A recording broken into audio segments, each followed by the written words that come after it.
Hey, what's up, guys? I wanted to take a second and jump right here on this mad mic and spit some madness and talk about right now, just right quick, what I saw yesterday that was an anomaly to this league. Watching Anthony Richardson in the NFL game was mind-blowing. That's a quarterback tapping out of a play. I don't think I've ever seen it. And I know it came on the end of a couple runs that he had made in his on Sunday, making some plays, running, and it is tiring and exhausting. But there are a lot of things that I go to here. First of all, the thing I go to is, Anthony, you know you are a running quarterback. That means you will use your legs to help support the lack of knowledge you have about the game. That's why they made you the 4th pick of last year's draft without a whole bunch of reps from the University of Florida. They saw the raw skill and the raw talent. Number one. And peeps, for you out here, you got to understand, you can get out of shape during a football season. For a quarterback especially. Quarterbacks' jobs is to drop 3 steps, 5 steps, 7 steps, and play the pocket and throw the ball. If you're not motivated internally, you have to make sure you can get out of shape during the season. That's what I'm saying. You can get out of shape during the season if you're not motivated internally. You heard about Tom Brady and his regiment. You hear quarterbacks talk about their regiment, because they know how important it is to play at a high level. They have to be in great shape, because fatigue, like Jimmy Johnson would always tell us, will make cowards of us all. Once you get tired, you don't fight as hard. Once you get tired, you're more apt and more willing to give up, because I am fatigued. Don't become a coward. So stay in shape. Come on, young man. That tap out yesterday, now think about this. How do you ever go and get your team back? How do you ever go and say, hey, man, I'm here? How can they say we count on you? We've never seen a quarterback tap out, and you did it.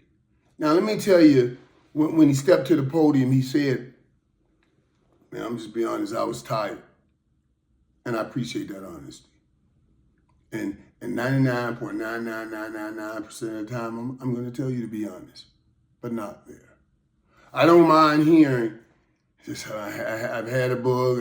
I've been dealing with a stomach bug all week, and want to alert the team and said that, and it just kind of got to me right there. And I felt like I was about to throw up, so I had to leave the game. But I was okay after a while. Don't lie to me. Lie to me. Don't tell me you were tired. Because now I'm thinking your ass ain't in shape. And I'm thinking you gotta use your legs. Why are you not doing extra work to stay in shape? You are a running quarterback that's learning the game. But it also brought something else in my cortex that I want to bring to you. Richardson stood up and said that I was tired. Justin Fields last year,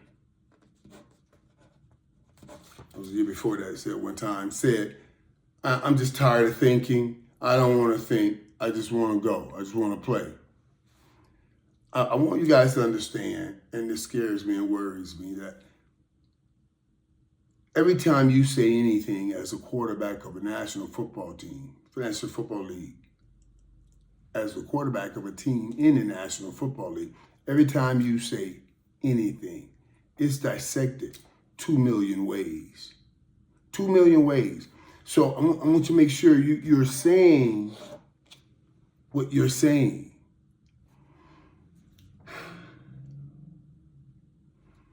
Justin Fields saying, well, I'm tired of thinking. I just want to play. I just want to run. I just want to play. You're telling Chicago, I'm not the guy. I know you're not trying to tell them that. I know you're not intending to tell them that. But you're telling them, I'm not the guy. Because they know that there's no avenue by which you could become one of the greatest quarterbacks in this league, or certainly a great quarterback in their organization, without thinking. It's impossible. And now you just told them that thinking like that hurts your brain. That's code for, I'm not your guy. I'm not your guy. And I want Anthony Richardson to be careful here, young man. You know, just like Justin Fields, high draft pick, you're fourth pick of last year's draft. Everybody wants to see great things. You need to learn great things. You need to learn a lot of things. But number one thing you got to learn is words can hurt you. Hurt you as good and as much as that defensive end or that tackle or that linebacker that hurts you. The words can hurt you. So now you can't come out, I was tired. How do I know you're capable of leading my team? You're a quarterback. No other quarterback ever got tired. Nobody ever saw. So if we had one play right there for the game, you couldn't make that play. You had to lead the game. Son, you can't say that. You can't say that. You just got to say, you just can't say that. And if you knew it was going to be a handoff, you got to gut that shit out and stay on the field, hand that ball off, because all they did was turn around and hand it off. It takes, I don't know, you don't have to block anybody. You don't have to run a route. You don't have to catch a ball. You just got to take a snap and turn around and hand it off, and you're done with that. That's too easy of a get out to deal with what you're dealing with today by saying you get tired. But I want to talk about on a bigger scale this, because what this means to me is what it shows you is, guys, do we put too much pressure on these young guys? No, it's not a question. That's a statement. We put way too much pressure on these young guys coming in the league. And I'm going to show you something that I've noticed. Anthony Richardson right now is who we are discussing. How will it work out for him in Indy? He's at 44% completion percentage. And now he said, I was tired. And you're running quarterback. You're running quarterback. That's why you got this opportunity. And now you're saying you are tired. That means you were out of shape. That's how it sounds. I was out of shape, I'm tired. And people start extrapolating, oh, is he taking care of himself? Well, what else is he doing? Is he focused? How can he be out of shape? It's week 8. I'm trying to help you out here by explaining people do get out of shape as the season goes on. That's why you have to make sure you maintain great physicality and great shape. Troy Aikman ran all the time. I used to watch him jogging and running, even to practice, from practice, at lunchtime, all the time. I was like, what? I said, he's only going to run. He's going to drop back 3 steps, 5 steps, 7 steps. Why is he running so much? You know why? Because he knew some point he was going to have to run. And he also knew that there's no damn way he could ever come off the field. Even if his coaches were not making him do it in practice. He was doing it on his own. Young Richardson, you have to do this on your own. And young Richardson, stop telling people those kinds of things, because they're going to use them against you. Every time you young quarterbacks step up to the podium, I like to tell you the best way to remind you is say, think Miranda rights. But that's not totally true. Some of it is true, but not totally true. The part that's true is, whatever you say, your Miranda rights, you have the right to remain silent. Anything you say can and will be used against you in a court of law. I don't know, I hate that I know it, but I know it. You know what I'm saying? I know it. But let me tell you, some of it's true, and some of it's not. You see, when you're at the podium, you do not have the right to remain silent, because if you do, you're going to get fined from the NFL. You have to get up there and talk. Well, since I have to know. Since I have to know how I'm going to talk, because everybody's going to use things against me. You see what I'm saying? So make sure you know what you're saying. Make sure you know how it's going to sound when you say it before you say anything, so you don't have to, I'll be honest with you, I was tired. That doesn't help you at all, son. Really doesn't help you. And I think it speaks to another issue that we see a lot in this country. This and the results I'm about to share with you guys. Okay, Anthony Richardson. We'll put TBC, to be continued, to see how this plays out. But we not need to see, we can see, I can TBC this, to be continued, to see how this plays out. But then I can go back and give you some context and references to how this may play out. You see, and what I've learned. What did we watch yesterday? Let's start with Jameis Winston.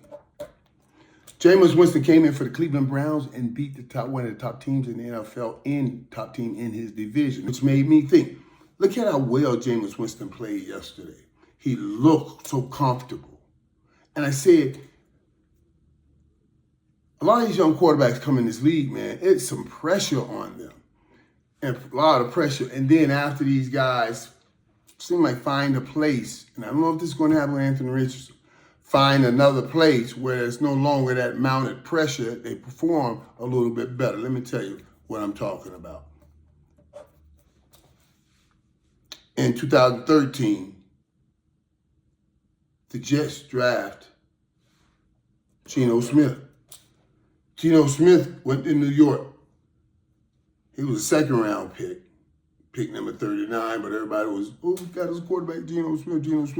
Geno Smith played okay, had some good moments, but then never got where he wanted to be, and never got the team where he wanted the team. Ultimately, all that heat pressure, Geno leaves. Geno went through the Giants, went through the Chargers, and now Geno Smith has landed in Seattle. That's his football team. They got him a great contract. But Geno Smith first came in the league, there's a lot of pressure on him to perform right now. And he did okay, but he couldn't sustain. That's why he had to hit those other two teams. But then this team, he's gotten it. And he's playing pretty good football. In 2013, in 2018, with the third pick in the NFL draft, they just took Sam Darnold. Sam Darnold came in, had some okay play, but dealt with all of that pressure. Oh, he's the man, he's not the man. I don't know. He's a young kid. He's 20, I don't know, 21, 22 years old. And the whole pressure of this city. Didn't get a chance to sit really and learn and understand the game. He had to play now. And every mistake he made, it got echoes, especially in New York, just like in Geno's case, and that can run you crazy. Sam ultimately got out of New York. He went and played for the Panthers and the 49ers. Now when you look at it, it looks like he found a home, sweet home in Minnesota. In 2018, the Cleveland Browns drafted Baker Mayfield, #1 overall. Isn't that crazy? #1 overall. He had some success, won with Cleveland. And then things didn't always work out. They sputtered and fell off. Baker went to the Panthers and the Rams, 2 more teams, before he landed and found his home in Tampa, where he just got that $100 million big deal he got, big contract he got. All of these young guys, all top draft picks, with great expectations, sent to a city. And they didn't all succeed. They all came up short. They had some success, but they couldn't keep the job because they came up short. Jameis Winston was one of them also.